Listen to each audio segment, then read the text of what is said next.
तामिळनाडूत सत्ता स्थापनेचा तिढा सुटण्याची शक्यता निर्माण झाली आहे। कारण लहान लहान 3 पक्षांनी विजय थलपतींच्या टीव्हीके पक्षाला पाठिंबा देण्याची तयारी दर्शवली आहे। त्यामुळे अभिनेता विजयला बहुमताचा आकडा गाठता येणार आहे।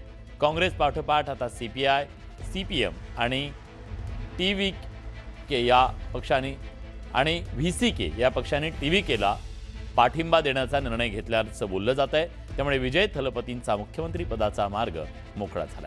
तामिळनाडू विधानसभा निवडणुकीचा निकालाच्या नंतर अभिनेता विजय सत्ता स्थापन करण्याच्या संदर्भात प्रयत्न करतायत, जुळवाजुळव करतायत आणि त्यामुळे अनेक राजकीय वर्तुळात तर्कवितर्कांना उधाण आलंय। कारण विजय यांच्या पक्षाला 11 आमदारांच्या पाठिंब्याची गरज आहे।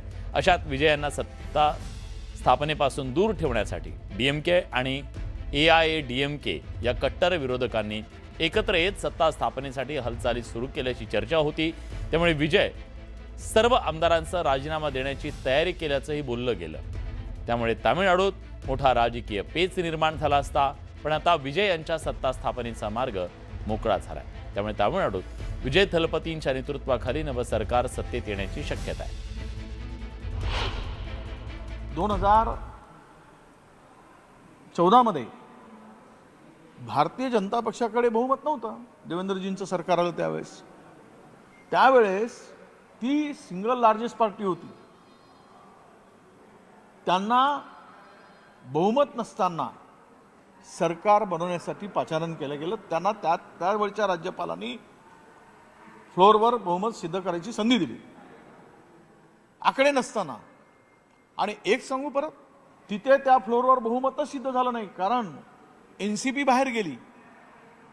एनसीपीचा बाहेरून पाठिंबा मिळेल ही अपेक्षा होती।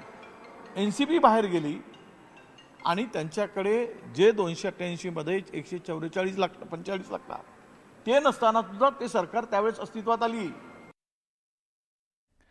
तर विजय थलपतीला कुणी पाठिंबा दिला, किती आमदार त्यांच्याकडे आहेत, आपण जाणून घेऊया। तर आता जे सत्तेचं सगळं गणित आहे, त्यात टीव्हीके पक्षाकडे 107 आमदारांचं संख्याबळ आहे। काँग्रेसने त्यांना पाठिंबा दिला। काँग्रेसचे 5, सीपीआयचे 2, सीपीएमचे 2 आणि व्हीसीकेचे 2 असे एकूण ही जी मॅजिक फिगर आहे 118, ही मॅजिक फिगर गाठणं त्यांना शक्य होणार आहे।